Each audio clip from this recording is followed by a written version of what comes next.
ଯିବାଟା ଜମା ବି ଠିକ ହବନି। ଆରେ ସମସ୍ତେ ଏବେ ଶୋଇ ପଡିଛନ୍ତି, ତା ଭିତରେ ଆମ ପ୍ରେମ ବାଟଟା ସାରିଦବା। ଆସ, ଆରେ ଜଲ୍ଦି ଆସ।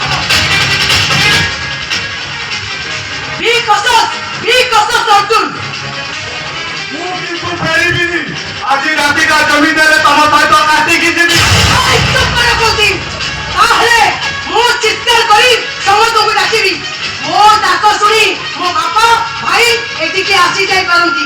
ତାପରେ ସେମାନେ ସତ କଥା ଜାଣି ସାରିବା ପରେ ତମ ରୂପ ରଙ୍ଗଟା ବଦଳିଯିବ, ତମ ଅସଲ ଚେହେରାଟା ପଦାରେ ପଡ଼ିଯିବ, ତମ ମଥାର ଶିଶୁଟା ସବୁଦିନ ପାଇଁ ଖଟିଯିବ।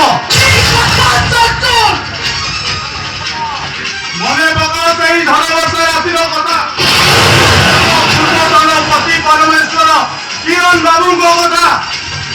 ସେଦିନ ରାତିରେ ତମେ ତମ ସ୍ୱାମୀଙ୍କୁ ଧୋକା ଦେଇ ତମ ଦେହଜୀବୀଙ୍କ ସହିତ ରାତି